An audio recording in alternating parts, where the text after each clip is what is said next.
harta kita. Nah, ini saatnya yang tepat nih untuk mencuri amal, karena ada satu amalan di bulan Ramadan itu adalah kita diperbolehkan untuk mencuri. Saya mengatakan bukan mencuri harta, bukan mencuri materi, tapi yang saya katakan adalah mencuri harta, mencuri pahala. Karena Rasulullah mengatakan barang siapa man fattara shaiman, barang siapa yang memberikan makanan berbuka kepada orang yang berpuasa, maka dia mendapatkan pahala puasanya orang tersebut tanpa mengurangi pahala dia. Kapan lagi Pak kita mendapatkan pahala puasa kecuali dari orang lain, kecuali di bulan Ramadan. Kita ambilkan contoh yang gampang. Kalau misalkan kita memberikan makanan berbuka 20.000 misalkan, yaitu kemudian di situ ada nasi box, ada aqua, kemudian ada rendang, 20.000 kalikan 30 berarti berapa? Yaitu adalah 600.000 ya. Jadi kemudian satu orang kita bisa berikan, satu orangnya itu 600.000, kita sudah mendapatkan pahala 2 Ramadan dia dan Ramadan kita. Bapak kemudian ngasihkan misalkan bukan kemudian 600.000, 6 juta. Berarti Bapak mendapatkan pahala Ramadan berapa? 11 Ramadan.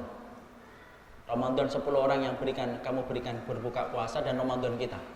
Kalau Bapak berikan 12 juta, dan saya yakin menu buka puasa itu kalau di pondok tidak sampai 20.000, biasanya 15.000. Tapi kalau kita berikan sampai kemudian 12 juta, kita ngumpulkan berapa Ramadan?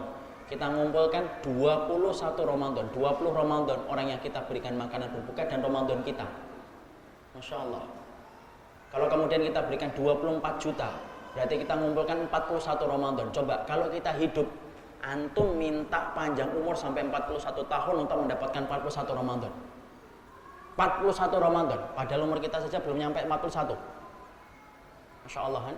Kapan lagi kita bisa menggandakan ini? Banyak Ramadan dulu kita yang bopeng-bopeng, masih banyak kekurangannya. Ayo kita nutupin dengan kita berlomba-lomba memberikan makanan berbuka kepada orang yang solih. Banyak orang yang solih Pak, yang mereka membutuhkan, tetapi karena harga diri mereka dan ifah, mereka menjaga diri mereka tidak minta-minta. Antum yang sensitif sama orang yang membutuhkan, jangan kemudian memaksa orang untuk minta, baru kemudian antum sadar, oh butuh tau. Jangan gitu. Orang yang beriman itu orang yang sensitif terhadap saudaranya ketika saudaranya itu kemudian membutuhkan. Kenapa? Orang yang solih itu punya ifah. Ifah itu apa? Merasa cukup, merasa malu, punya harga diri untuk tidak minta-minta. Kasih mereka hadiah untuk mereka. Karena ini saatnya kita untuk memuliakan mereka di bulan Ramadan. Ini saatnya pula kita memperhatikan saudara-saudara kita di Suriah. Pak, Masya Allah, di antara tim yang pernah kemudian ke sana, yang di Ramadan itu Ustaz Abu Haris. Beliau bertanya, saya tanya ketika Ramadan itu gimana akhi di sana? Alah, makanya cuma kemudian air putih sama sup. Tok, tidak ada yang lain. Padahal menu di rumah sakit itu tuh sudah lumayan banyak. Kenapa? Karena paling banyak bantuan itu poskonya ngumpulnya di rumah sakit. Itu makanya cuma segitu. Apalagi yang bukan di rumah sakit. Ihtarim man yahtarimillah. Tolong dong, ayo hormati orang yang menghormati Allah. Dan cara kita menghormati mereka itu memberikan hadiah kepada mereka. Kita berikan makanan berbuka yang layak untuk mereka. Ayo, 6 juta. 12 juta misalkan, 24 juta, Masya Allah. Kadang-kadang kita beli iPhone harganya 10 juta mampu, Masya Allah. Tapi kemudian untuk menggandakan Ramadan kita tidak mampu. Karena apa? Pahalanya tidak kembali kepada orang yang kita berikan makanan berbuka, tapi kembalinya kepada kita. Keutamaan coba, kalau kita memberikan orang yang soleh, kita mendapatkan pahala baca Qur'annya, pahala takwanya, pahala imannya, semuanya kita rangkum, kita ambil pahalanya. Anak-anak di pondok kalau Ramadan, Masya Allah, jangan tanya Pak. Itu pondok kalau di bulan Ramadan itu kayak sarang lebah. Kenapa? Karena setiap orang itu baca Quran.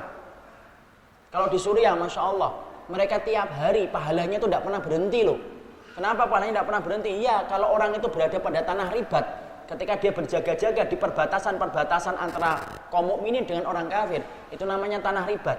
Nabi mengatakan tidak akan pernah mampu kamu menandingi mereka yang ada di tanah ribat, kecuali kamu berdiri, kamu sholat, kamu puasa, kamu sedekah, sampai mereka balik kamu tidak istirahat.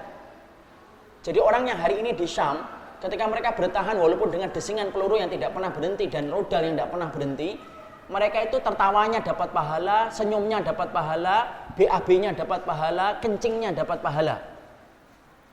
Kenapa? Karena mereka menjaga tanahnya Allah. Nah, kita apa nggak kepingin untuk mendapatkan pahala dari mereka? Kita berikan makanan mereka tiap berbuka puasa, ngalir pahalanya untuk kita. Kapan lagi kita bisa menggandakan Ramadan? Inilah saatnya.